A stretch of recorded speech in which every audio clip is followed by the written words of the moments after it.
Hi everyone, welcome in my YouTube channel Eco Accounts Tutorial by Jinal and don't forget subscribe and like। अपने क्या सांख्यिकी statistics के अंतर्गत कौन सा चैप्टर चल रहा था? सेकंड चैप्टर चला था। उसमें क्या था? आंकड़ों का संग्रहण, कलेक्शन ऑफ डाटा। उसके अंतर्गत अभी तक अपन ने क्या पढ़ लिया था? आंकड़ों का उद्देश्य पढ़ लिया था। अगर अपन आंकड़े कलेक्ट करते हैं तो किस रीजन से कलेक्ट करते हैं ये देख लिया था। उसके बाद क्या देखा था? उसके बाद ये देखा था कि डाटा है ना, आंकड़ों की डेफिनेशन देखी थी। उसके बाद देखा था डाटा के स्रोत कौन कौन से हैं, आंकड़ों के स्रोत प्राथमिक और द्वितीय। प्राथमिक के अंतर्गत क्या होता है ये भी देख लिया था अपन ने। प्राथमिक में क्या होता है? जीरो से अभी तक जो भी आंकड़े हैं उनको कलेक्ट किया जाता है। द्वितीय में क्या किया जाता है? जो आंकड़े कलेक्ट किए गए उसके बाद जो भी आगे का कार्य करना वो करने हैं। आधार किसको मानेंगे? प्राथमिक को। उसके बाद संग्रहण करने के लिए कौन से प्रश्नवाली कैसे तैयार करनी है वो देखा था अपन ने, अनुसूची और प्रश्नवाली। उसके बाद क्या देखा था? अपन आंकड़े तैयार कर रहे हैं। आंकड़े तैयार करने की विधियां व्यक्तिगत थी, उसमें डाक द्वारा थी और टेलीफोन द्वारा थी। व्यक्तिगत में क्या थी? मतलब एक व्यक्ति दूसरे व्यक्ति से मिलकर सारी इंफॉर्मेशन कलेक्ट कर रहा है। डाक द्वारा में क्या था? पत्र भेजकर इंफॉर्मेशन प्राप्त करना और टेलीफोन द्वारा किसी को कॉल कर इंफॉर्मेशन प्राप्त करना। यहां तक देखा था अपन ने। उसके बाद क्या देखा था अपन ने? जनगणना देखा था। जनगणना के अंतर्गत क्या देखा था कि जनगणना किस तरीके से होती है, जनगणना क्यों करते हैं, 2011 में कितनी थी, 2001 में कितनी थी, ये सारी चीजें अपन ने देख ली थी। उसके बाद क्या था? अपने अयादृच्छिक देखा था और अयादृच्छिक देखा था। वो देखा था यादृच्छिक में क्या था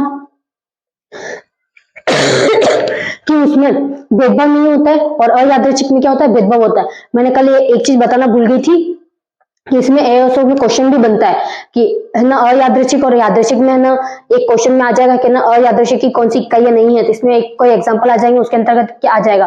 और उसमें क्या करना पड़ेगा आपको? जहां भेदभाव हो रहा है वहां पर क्या होगा? अयादृच्छिक होगा, और जहां भेदभाव नहीं हो रहा वहां पर कौन सा होगा? यादृच्छिक होगा। ये चीज ध्यान रखना, ठीक है। अब अपना एक बार स्क्रीनशॉट ले लो। अब ये जो टॉपिक है अपना कौन सा? पांचवा टॉपिक है, प्रतिचयन तथा अप्रतिचयन त्रुटियां। मतलब इसमें भी दो डेफिनेशन है। कौन कौन सी है? एक तो प्रतिचयन और अप्रतिचयन की त्रुटियां। मतलब अपन जो चयन कर रहे हैं, एक बार पढ़ लेती हूँ उसके बाद बताती हूँ। प्रतिचयन त्रुटियां। प्रतिचयन का उद्देश्य जनसंख्या हो प्राचलों के एक या अधिक आकलनों को प्राप्त करना होता है। प्रतिचयन त्रुटि प्रतिदर्शन आकलन तथा उसी के जनसंख्या प्राचक समष्टि विशेष जैसे आय आदि के वास्तविक मूल्य में अंतर को इंगित करती है। इसका मतलब ये है अपन ने जो त्रुटियां, मतलब अपन ने जो भी है ना एग्जांपल लिया था, उस एग्जांपल के आधार पर या जो भी अपने आंकड़ों को कलेक्ट करने का उद्देश्य रखा था उसके आधार पर अपन ने आंकड़े क्या कर लिए? इकट्ठे कर लिए। अब उसमें बोल रहा है प्रतिचयन के तौर पर क्या त्रुटियां है और अप्रतिचयन के तौर पर क्या क्या त्रुटियां है। तो अपने यहाँ पर लिखा हुआ सबसे पहले प्रतिचयन का उद्देश्य जनसंख्या, जनसंख्या प्राचलों का एक से अधिक आकलनों को प्राप्त करना है। मतलब जो आंकड़े अपन प्राप्त कर रहे हैं, अपन देखा तो अपने जनसंख्या, तो सिर्फ जनसंख्या ही देख रहे थे। जनसंख्या के साथ साथ क्या देख रहे थे अपन? जनसंख्या के साथ देख रहे थे अपन कि जन्म कितने हुए, जन्म देखा अपन ने, फिर मृत्यु देखा, फिर क्या देखा? आय देखी, फिर रोजगार और बेरोजगारी देखी। ये सारी चीजें अपन ने साथ में देखी थी, उसको साथ में लेकर चले थे। तो भाई एक से अधिक आंकड़े एक साथ प्राप्त कर सकते हैं ताकि पता चले कि बेरोजगारी कितनी है अभी इंडिया में। ये सारी चीजें अपन देखेंगे। प्रतिचयन त्रुटि प्रतिदर्शन आकलन, मतलब जो अपन ने ये आकलन किया है इसमें क्या क्या त्रुटियां है उसका पता लगाना है। उसी जनसंख्या का प्राचक, प्राचक समष्टि विशेष जैसे आय आदि के वास्तविक मूल्यांकन से, किसका? आय का, और आय का क्या करना है? वास्तविक मूल्यांकन करना है। और अंतर जो भी होता है उसको अंकित करना है। मतलब एक क्वेश्चन है, एक क्वेश्चन को दो तरीके से करना है और उसमें क्या क्या अंतर आ रहा है वो डिफरेंट बताना। ठीक है, तो अपन सबसे पहले एक एग्जाम्पल लेते हैं। क्या कर रहे हैं? एक एग्जाम्पल ले रहे हैं।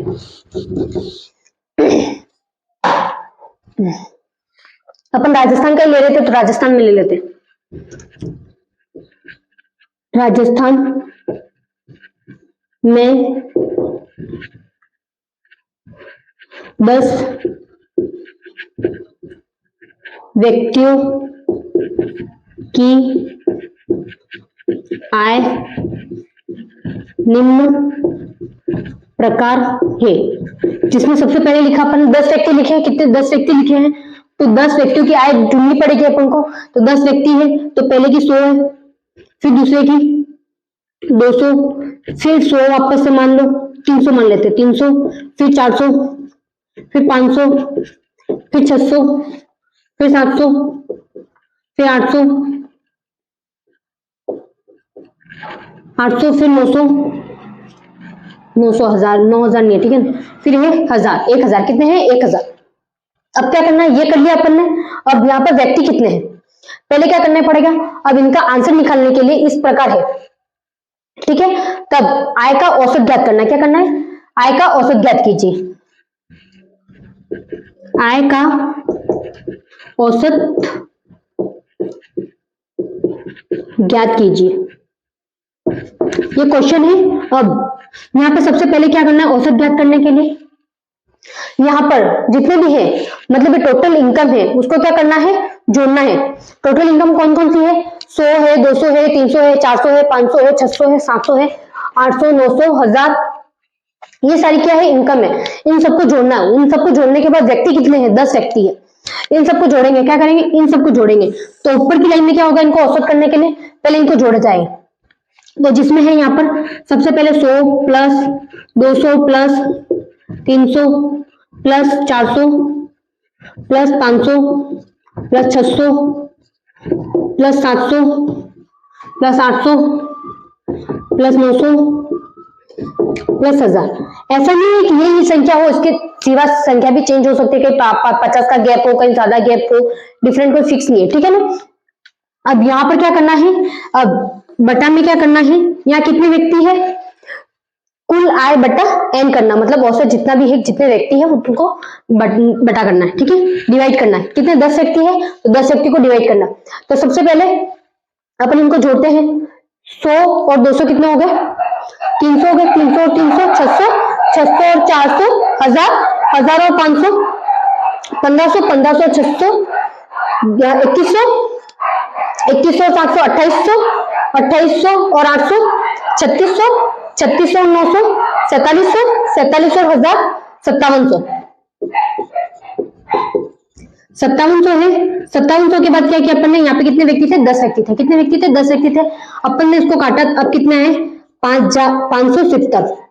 अब औसत आय कितनी होगी, औसत आय कितनी आई, 500 औसत आय है, क्या है ये, औसत आय, औसत आय कितनी है, 570। ये आंसर आ गया। अभी अपन ने क्या किया, अब ये चीज देखो, यहाँ पर बोला है जो प्रतिचिह्न जो भी इकाइयां चुनी गई है उनका क्या बराबर का डिवाइडेशन किया, तो औसत कितना आया, 570 औसत आया। कितना औसत आया, 570 औसत आया। 570 जो औसत आया है अपने, उसको क्या करना है, ये हो गया अपना एक सवाल जिसके अंतर्गत अभी तक कोई त्रुटि नहीं है, इसमें 10 व्यक्ति है। अब मैं यही बोलूं कि 2 व्यक्तियों का निकालना है। अब क्या करना है, अब 2 व्यक्तियों को आधार मान कर राजस्थान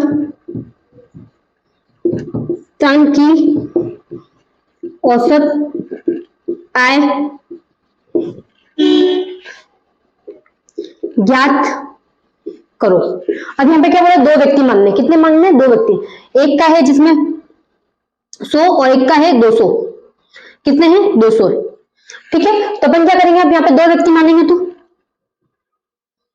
100 प्लस 200 तो कितने हो गए, बटा 2, कितने व्यक्ति है, 2 व्यक्ति है। यहाँ पे कितने व्यक्ति थे, 10 व्यक्ति थे, इसलिए अपन 10 लिया था, यहाँ पर 2 व्यक्ति इसलिए 2 लेंगे। तो यहाँ पर कितने हो गए, 300, 300 बटा 2 किया तो 150 आया। अब देखो, अब मुझे बताओ, पूरे राजस्थान को 2 व्यक्ति डिफाइन कर सकते हैं क्या, आय के आधार पर 2 व्यक्ति कभी डिफाइन नहीं कर पाएंगे। तो ये क्या है, त्रुटि है, और ये क्या सही है, 10 व्यक्ति तो अभी चलो मान के चलो डिफाइन कर देंगे, बट 2 व्यक्ति कभी डिफाइन नहीं कर पाएंगे।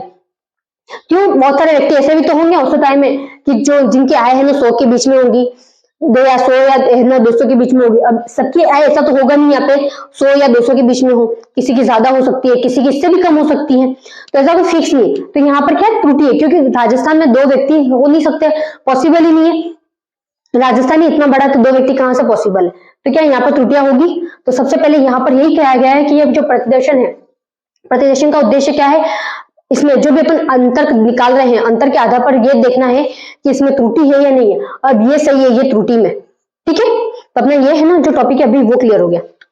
अब है अप्रतिचिह्न त्रुटियां। कौन सा टॉपिक है, अप्रतिचिह्न टॉपिक है। एक मिनट, स्क्रीनशॉट लिया था क्या तुम लोगों ने, यहाँ पर स्क्रीनशॉट नहीं लिया तो एक बार ले लेना। यहाँ पर कितने थे, 600, 700, 800, 900 और 1000 थे। ठीक है, अब स्क्रीनशॉट ले लो एक बार।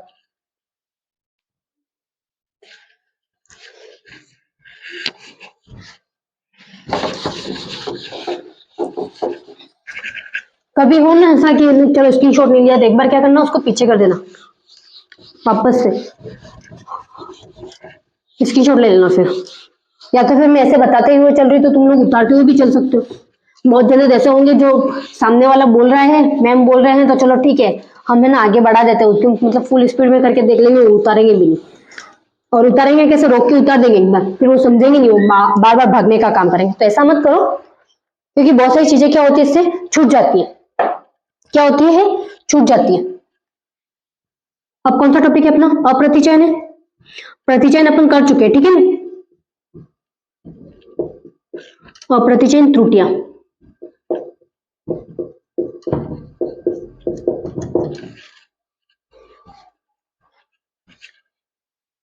अपने क्या अप्रतिचयन चल रहा था, अप्रतिचयन त्रुटियां, प्रतिचयन की त्रुटियों के मैंने बता दिया। अप्रतिचयन त्रुटियां एक बार स्क्रीनशॉट ले लो। अप्रतिचयन त्रुटियां, अप्रतिचयन त्रुटियां प्रतिचयन त्रुटियों की अपेक्षा अधिक गंभीर होती है। ऐसा इसीलिए होता है कि प्रतिचयन त्रुटियों को बड़े आकार के प्रतिदर्शन लेकर कम किया जा सकता है, पर अयादृच्छिक या अप्रतिचयन त्रुटियों को कम करना संभव नहीं है, चाहे प्रतिचयन का आकार बड़ा ही क्यों न रखा जाए। यहां तक कि जनगणना में भी अयादृच्छिक त्रुटियों की संभावना हो सकती है। अब यहाँ पर लिखा गया है कि अप्रतिचयन त्रुटियां, अप्रतिचयन त्रुटियां किसकी, प्रतिचयन त्रुटियों की अपेक्षा अधिक गंभीर होती है। क्यों, अपन वहां पर क्या कर रहे थे, जैसे अपन ने एक एग्जांपल लिया था, वहां पर क्या किया अपन ने, राजस्थान के 10 लोगों की आय देखी, उसके आधार पर डिफाइन किया। अब राजस्थानी हो जरूरी नहीं हो, कोई गांव भी हो सकता है, उसको डिफाइन कर सकते हैं। बट अब मैं ये बोलूं पूरे भारत की आय, मतलब जो भी है ना लोगों की आय है उनको मैं ना उन 10 व्यक्तियों के आधार पर डिफाइन करूं तो हो सकता है क्या, क्यों, राज्य कितने अपने, राज्य ही 28 है तो डिफाइन नहीं हो सकता। तो यहाँ पर पूरे जैसे आगे की बात करते हैं। अब ऐसा इसीलिए होता है, ऐसा इसलिए होता है कि प्रतिचयन त्रुटियों को बड़े आकार में के प्रदर्शन लेकर कम किया जा सकता है। क्या किया जा सकता है, बड़े आकार का, जैसे अपन राजस्थान का बड़ा आकार तो ले लिया, राजस्थान वैसे भी बड़ा है क्योंकि 50 जिला आते हैं, 50 जिला आते हैं तो उसमें ना अपन राजस्थान का आकार तो बड़ा ले लिया, पर क्या उसमें डिफाइन कर पाए अपन। बट बहुत जगह ऐसे भी होंगे जहां डिफाइन नहीं कर पाएंगे अपन, ठीक है ना। तो यहाँ पर अयादृच्छिक या अप्रतिचयन त्रुटियों को कम करना संभव नहीं है। मतलब यहाँ पर ये है कि अपन इसको जैसे डिफाइन किया था अलग अलग करके, एक साथ मतलब 10 लोगों को ऐसे डिफाइन कर दिया था कि वो है ना 10 लोगों की कैटेगरी में आ सकते, बट यहाँ पर क्या है, ऐसा संभव नहीं है, सबकी अलग अलग है, ठीक है ना। चाहे प्रतिचयन का आकार बड़ा ही क्यों न हो, मतलब जो आकार है वो बड़ा ही क्यों न हो, पूरे भारत का ही आकार क्यों न हो, या राजस्थान है तो राजस्थान के 50 जिलों का ही क्यों न हो, यहाँ तक कि जनगणना में अयादृच्छिक त्रुटियों की संभावना हो सकती है। अब यहाँ पर मैं वहां पे जहां आय की मैंने गणना की, वहां मैं जनगणना की गणना करती तो हो पाता क्योंकि राजस्थान में हर जगह अलग अलग जिले, जिस जिले में है ना मतलब जयपुर आता है, उदयपुर आता है, बीकानेर आता है, ये बहुत बड़े बड़े जिले, जोधपुर हो। अब वहां पर कहीं पर क्या है कि जैसलमेर जाते तो जो जिला तो बड़ा है, मतलब जगह भी बड़ी है, बट वहां पर लोग कम निवास करते थे। ऐसा जरूरी थोड़ी ना हर जगह, मतलब ऐसा भी होगा कहीं हाड़ौती क्षेत्र में क्या जनसंख्या ज्यादा निवास करती है, मतलब जयपुर में भी ज्यादा निवास करती है, उदयपुर साइड में भी ज्यादा निवास करती है, तो कहीं पर हो सकता है कि कहीं पर कम हो कहीं पर ज्यादा हो, तो ऐसा जरूरी नहीं है हर जगह बराबर ही हो।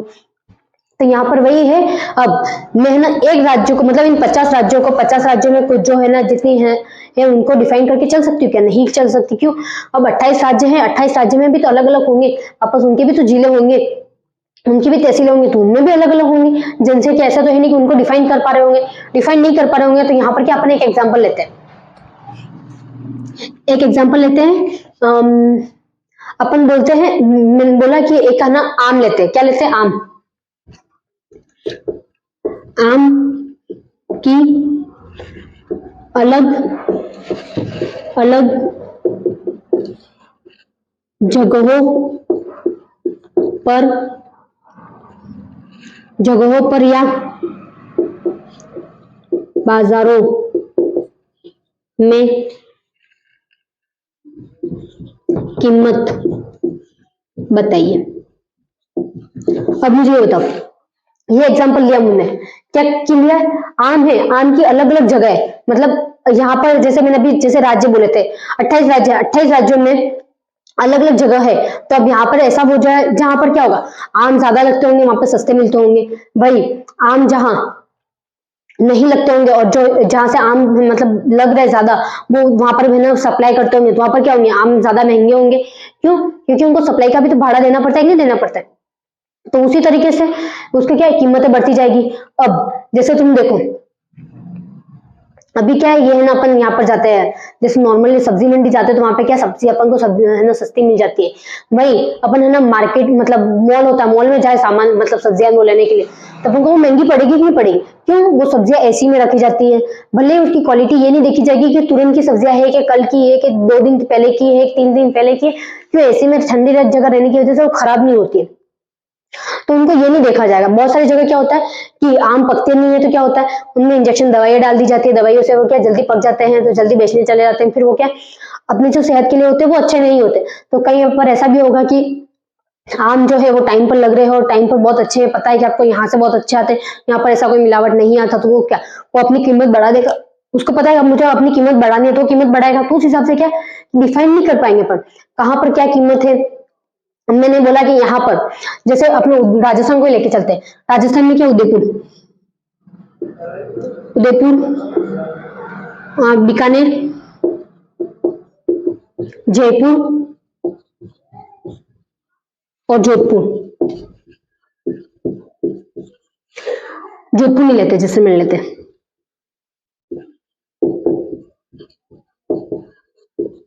देखो उदयपुर में तो क्या उगते होंगे आम, ठीक है, बीकानेर में भी उग सकते हैं, जयपुर में भी उग सकते हैं, पर जैसलमेर में उग सकते हैं क्या? जैसलमेर में तो कुछ भी नहीं हो सकता। क्यों? वहां पे तो रहते ही रहते, तो वहां पे कोई मतलब कुछ भी कृषि नहीं हो सकती, उस तरीके की भूमि है ही नहीं वहां पर। अब ये जैसलमेर है, उदयपुर में ज्यादा हो रहे हैं आम, उदयपुर में ज्यादा हो रहे हैं, तो वो उदयपुर वाला है ना, जैसलमेर वाला क्या कर रहा है, उदयपुर से आम मंगवा रहा है। तो अब मुझे बताओ, ये उदयपुर से जैसलमेर जाएगा सामान, तो उसको अब जाने में भी टाइम लगता है, 1 दिन में पहुंच जाता है। अब वहां से सामान उदयपुर से जैसलमेर जाएगा, तो सामान का टाइम तो लगेगा। अब सामान को टाइम लगा जाने में, तो ऐसे भी तो होंगे बहुत सारे खराब हो गए होंगे या कुछ खराब नहीं होंगे, तो उनको क्या जाने में टाइम लगा, तो उसका क्या टैक्स देने पड़े, जगह जगह जहाँ टोल टैक्स आते हैं वहां पे टैक्स भी देने पड़ते हैं। तो क्या होगा, अब जैसलमेर वाले को वो जो आम यहाँ पर उदयपुर में कितने 50 रुपए किलो मिल रहे थे, अब यहाँ पर जाते जाते कितने हो जाएंगे, 150, 250 भी हो सकते हैं, जरूरी नहीं है, इससे ज्यादा भी रेटें बढ़ सकती है। तो क्या होगा, यहाँ पर रेट्स बढ़ गई।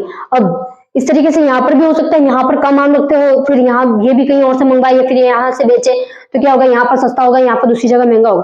तो इस तरीके से चलता रहता है। अपन एक जगह को डिफाइन नहीं कर सकते कि यहाँ पर 50 रुपए, तो मैं यहाँ से उदयपुर से 50 रुपए लेके जाऊँ, मुझे जैसलमेर में भी 50 रुपए में आम मिल जाएगी, ऐसा पॉसिबल नहीं है। ठीक है, हर जगह की क्या हो सकती है, जो भी कीमतें हैं वो डिफरेंट हो सकती है। बाजारों की कीमत, जैसे मैंने बोला अभी मॉल का, तो मॉल में क्या होता है, मॉल में हमेशा कीमत ज्यादा ही होती है। भले अपन सब्जी मार्केट में जाए तो वहां पर अपन क्या कम भी करवा सकते हैं, बट अपन मॉल में जाए वहां सब्जियों के जो रेट होती है वो कम नहीं करवा सकते। ठीक है, तो एक बार स्क्रीनशॉट ले लो। आई थिंक अभी तक का तो आपको समझ में आ गया होगा। प्रतिचय में क्या था, वहां पर क्या थी, जनसंख्या जो आय थी, आय की गणना अपन दूसरे लोगों से कर सकते थे कि यहाँ की आय इतनी है तो वहां की भी आय इतनी हो सकती है, तो उसको डिफाइन कर पा रहे थे। उसको क्या अपन ने छोटे आकार में भी लेके कर दिया।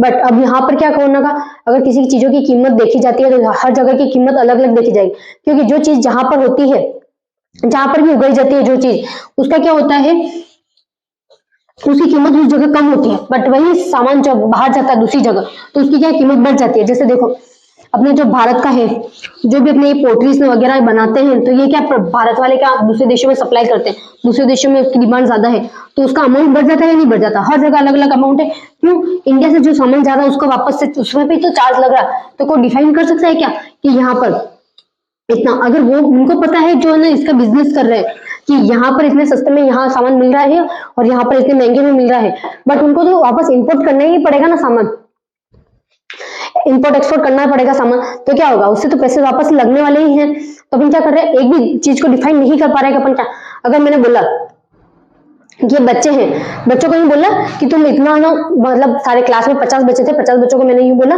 कि तुम 50 के 50 या 10 पार्ट है वो याद करके ले आना, उसमें से 50 के 50 10 पार्ट याद करके ले आएंगे क्या?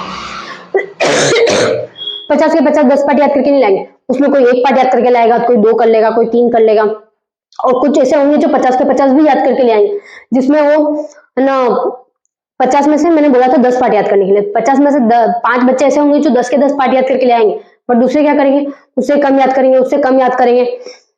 या कोई तो उसमें ऐसा होगा, ऐसे 50 बच्चों में 5 या 10 जने ऐसे होंगे जो एक भी चैप्टर याद करके नहीं लाएंगे।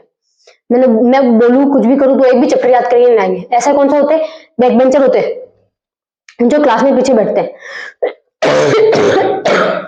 तो ये है ना, इतना डिफाइन नहीं कर सकते अपन, ना तो स्कूल में कभी डिफाइन कर सकते हैं। हाँ, अपन को ये जरूर पता चल जाता है कि अपन को क्यों अपन वहां डेली जाते हैं तो उस वजह से अपन को पता चल जाता है कि ये बच्चे ये काम कर सकते हैं, ये बच्चे ये काम नहीं कर सकते, तो अपन को पता चल जाता है। बट अब प्रतिचयन में क्या हो गया, जैसे अपन ने डिफाइन किया, जैसे अब मैंने ये बता दिया है ना कि अब उसमें से 50 बच्चे याद करके ले आए, तो मुझे पता चलेगा क्या? वो फिक्स नहीं है। अब मुझे पता है, जैसे मैं आज पहली बार तुम्हारी क्लास में आई, मुझे नहीं पता कौन सा बच्चा कैसा है, बट मैंने ना एक बार देखा, उसके बाद मैंने सोचा कि सारे बच्चे कर लेंगे, फिर मैंने कुछ सवाल दिए, तब जाके किसी ने किए, किसी ने नहीं किए, तब जाके थोड़ा थोड़ा मुझे पता लगने लगा। बट मैंने डिफाइन नहीं कर पाई, क्योंकि ऐसा भी तो हो सकता है कि बच्चा इसमें ना मतलब होशियार नहीं है तो दूसरे में होगा इंटेलिजेंट, तो ऐसा कोई है ही नहीं पॉसिबल कि एक में सबकी एक सब्जेक्ट अच्छी हो, जरूरी नहीं है कि सबकी सारी सब्जेक्ट अच्छी हो, ये भी जरूरी नहीं है। किसी की 2 सब्जेक्ट अच्छी हो सकती है, किसी की 1 सब्जेक्ट अच्छी हो सकती है, किसी की सारी की सारी सब्जेक्ट अच्छी हो सकती है। तो क्या पढ़ने वाले पे डिपेंड करता है। तो वैसे ही जो ये आंकड़े कलेक्ट कर रहे हैं उस पर डिपेंड करता है, अगर आंकड़े कलेक्ट कर रहे हैं उस पर डिपेंड करता ही है। साथ में क्या, अगर तुम जैसे किताब लेके बैठे हो और तुम्हें सामने वाला जो पढ़ा रहा है वो सही से नहीं पढ़ा रहा, तो तुम्हें समझ में आएगा कुछ भी, तुम्हें कुछ भी समझ में नहीं आने वाला है। तो वैसे ही जब अपन जनगणना करते हैं, तो जनगणना में क्या होता है, जो सामने वाला व्यक्ति सही से इंफॉर्मेशन नहीं देता तो क्या होता है, वो भी क्या होती है, इंफॉर्मेशन गलत होती है, तो जनगणना में गलतियां आ जाती है, जैसे त्रुटि आ जाती है। तो मैंने भी यही बोला आपको, ठीक है।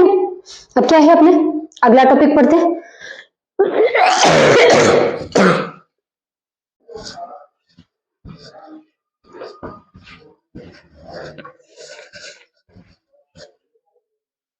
अभी तक अपन ने क्या क्या चीजें देख ली थी, प्रतिचयन त्रुटियां और अप्रतिचयन त्रुटियां में देख लिया था। अब यहाँ पर है, एक बार स्क्रीनशॉट ले लो, उसके बाद देखते हैं अनुत्तर संबंधित त्रुटियां। अनुत्तर संबंधित त्रुटियों की संभावना तब होती है जब शोधनकर्ता प्रतिदर्शन सूची में सूचीबद्ध उत्तरदाता से संपर्क स्थापित नहीं कर पाता है, या प्रतिदर्शन सूची का कोई व्यक्ति उत्तर देने से मना कर देता है।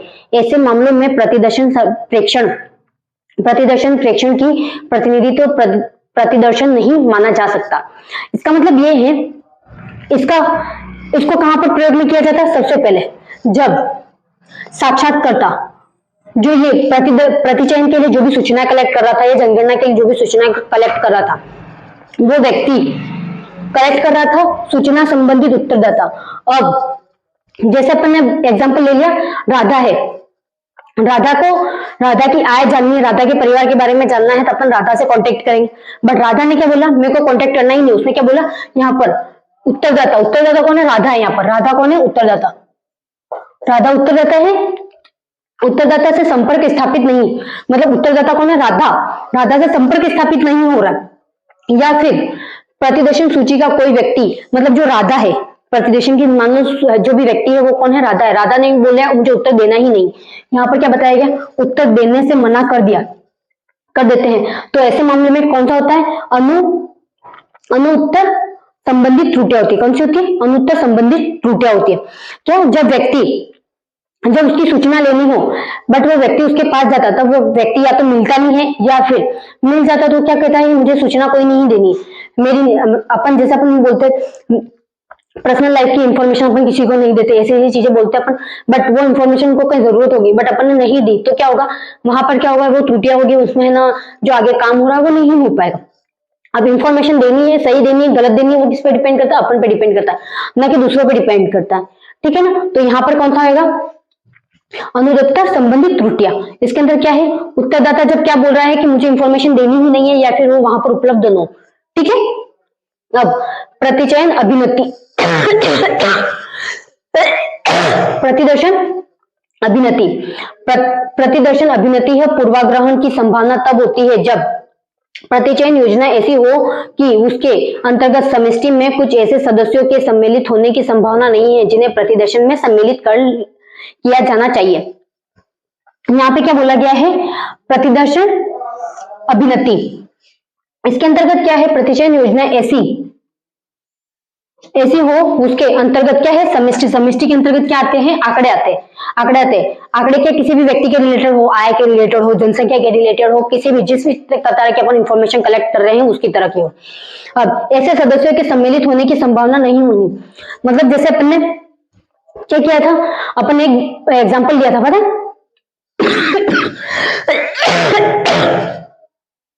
संभावना नहीं है जिसे शामिल, अपन ने एक एग्जाम्पल लिया था जब अपन यादृच और अयादृचिक पढ़ रहे थे। तब अयादृचिक में क्या था कि है ना, वहां के लोग है, जैसे 200 लोगों को चुनना, 200 लोगों में 20 लोगों को चुनना है, तो वहां पर क्या किया, ऐसा कोई आइडेंटिफाई नहीं करके क्या है कि किस तरीके से चुनना है, या इंटरव्यू किया जैसे जॉब के लिए, तो उन्होंने क्या किया, जो अपने परिवार के कांटेक्ट में थे उनको कर दिया, या फिर जो आसपास के पड़ोसी थे उनको है ना, उसमें 20 जनों को जॉब दे दी, या फिर 20 जनों को उसमें सूची में नाम ऐड कर दिया।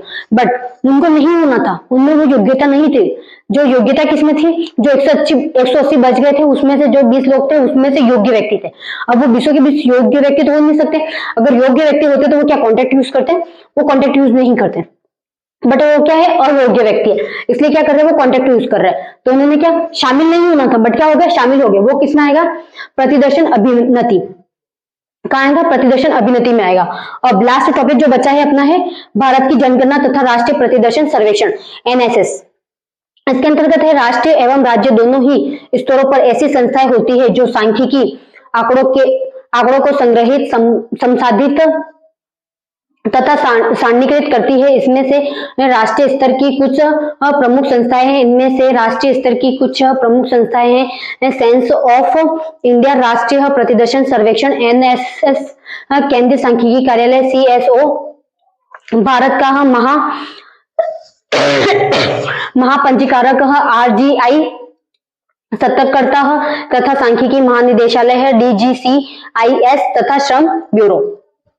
इसके अंतर्गत ये बोला गया है कि क्या है, राष्ट्र और राज्य दोनों अलग अलग है, मतलब अपने जो केंद्र शासित है, राज्य का जो राजस्थान का अलग है और पूरे देश का अलग है केंद्र शासित, तो मतलब वो दो तरीके से बटा हुआ है, ठीक है, ये दो तरीके से बटा हुआ है। अब स्तरों में बटा हुआ है जो सांख्यिकी के आंकड़े, अब दोनों में बटा हुआ है, जो भी अपनी इंफॉर्मेशन होती है वो कहां पर, दो राज्यों में, मतलब दो तरीके से बटी हुई है, एक तो केंद्र में और एक राज्यों में बटी हुई है। अब दोनों में बैठी हुई दो स्तर लिख रखे हैं यहाँ पर, दो स्तरों ऐसी संस्थाएं होती है, क्या होती है, अलग अलग संस्थाएं होती है जो सांख्यिकी आंकड़ों का संग्रहित करती है। राज्य किसका करेगी, राज्यों का करेगी, केंद्र किसका करेगी, केंद्र का करेगी पूरे, ठीक है। अब संसाधित तथा सारणी करती है, मतलब जो भी सारणी बनाएगी उसको किस तरीके से कलेक्ट करना है, उसमें कौन कौन सी इंफॉर्मेशन चाहिए, किसके रिलेटेड चाहिए, वो सब उसमें केंद्र में दिखेंगे और राज्य में दिखेंगे। अगर राज्य की इंफॉर्मेशन होगी तो राज्य में दिखेगी, केंद्र की इंफॉर्मेशन होगी तो केंद्र से रिलेटेड होगी तो कहाँ दिखेगी, केंद्र में दिखेगी। इनमें से राष्ट्रीय स्तर की कुछ प्रमुख संस्था है, इसमें क्या है, कौन सी है, राष्ट्रीय स्तर। राष्ट्रीय स्तर मतलब कौन सा होता है, केंद्र, राज्य स्तर की नहीं है, केंद्र स्तर की है। क्यों, राज्य के पास जो इंफॉर्मेशन होती है वो भी आगे कहां जाती है, केंद्र के पास ही जाती है, ठीक है ना। यहाँ पर सेंसस ऑफ इंडिया, मतलब सेंसस ऑफ इंडिया, इंडिया का मतलब जो भी है एक, तो वो क्या है, संस्था है। सेंसस ऑफ इंडिया क्या है, संस्था है। राष्ट्रीय प्रतिदर्शन सर्वेक्षण एनएसएस, मतलब राष्ट्रीय प्रतिदर्शन सर्वेक्षण, जो जनसंख्या के लिए जो भी सर्वेक्षण हो रहा है वो केंद्रीय सांख्यिकी कार्यालय। इसके अंतर्गत क्या है कि जो जो संख्या है आय के रिलेटेड हो या फिर ना कहीं बेरोजगारी के रिलेटेड हो, तो वो किस तरीके के आंकड़े प्रस्तुत हो रहे हैं, या फिर ये देखा जाएगा कि है ना गवर्नमेंट कहाँ पर कितना अमाउंट दे रही है, कितना कहाँ खर्च हो रहा है, ये सारा है ना एक जो सांख्यिकी अधिकारी होता है उसके लिए जाता है। ये सारे डॉक्यूमेंट के पास जाता है, डॉक्यूमेंट वो भरता है, वापस उसको फिलअप करता है, जो भी कंप्यूटर में इंट्रास करनी होती है वो इंट्रा करके वो आगे भेजता है। भारत का महापंजीकारक और सतर्कता एवं सांख्यिकी महानिदेशालय तथा श्रम ब्यूरो। इसके अंतर्गत यही है कि जो जो अपने राज्य और केंद्र के हैं, राज्य की सारी इंफॉर्मेशन, जैसे अपन 28 राज्य थे, 28 राज्य की सारी इंफॉर्मेशन किसके पास जा रही थी, बाद में केंद्र के पास जा रही थी। अब 28 राज्य है तो 28 राज्यों के अलग अलग होंगे, तो वो राज्य स्तर पर हुआ, राज्य स्तर के बाद कहाँ गया, केंद्र के पास गया, मतलब सारी इंफॉर्मेशन अब इंडिया के पास जाएगी, इंडिया का जो नरेंद्र मोदी उसके पास जाएगी। तो इसी तरीके से ये सब चलता है। अपन ने क्या क्या पढ़ा इस टॉपिक के अंतर्गत, आंकड़े पढ़ा, आंकड़ों का उद्देश्य पढ़ा, उसके अंतर्गत था आंकड़ों की डेफिनेशन पढ़ी, उसके बाद आंकड़ों के स्रोत पढ़े, स्रोत में क्या था, प्राथमिक और द्वितीयक थे। उसके बाद अपन ने प्रश्नावली तैयार करना सीखा, प्रश्नावली, और उसके बाद क्या देखा अपन ने विधियां देखा।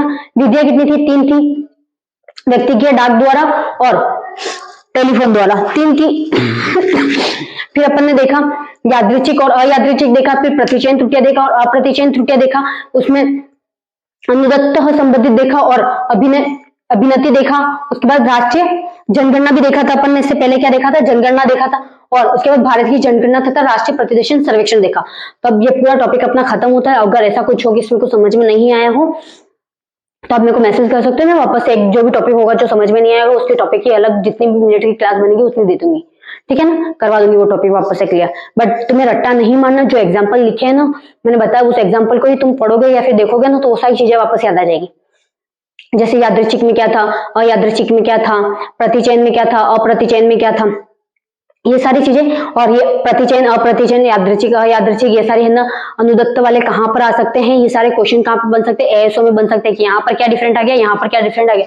जैसे यहाँ पर था कि अगर कोई उत्तरदाता व्यक्ति उत्तर देने से मना कर देता तो वो किसके अंतर्गत आएगा, अनुदत्त संबंधित त्रुटियों के अंतर्गत आएगा। वहां 4 त्रुटियों के नाम दिए जाएंगे, उसके अंतर्गत आपको एक त्रुटि चुननी पड़ेगी, तो वहां कौन सी आएगी, अनुदत्त।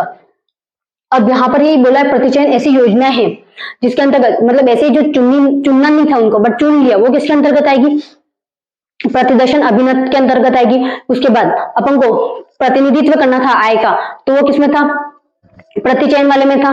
फिर अप्रतिचयन वाले में क्या था कि कोई फिक्स नहीं है, हर बाजार के अलग अलग अमाउंट होता है, हर जगह का अलग अलग, अगर वहां कहीं और जाएंगे तो उसका रेट बढ़ जाएगा, कहीं कम हो जाएगा, तो अपन ने देखा था।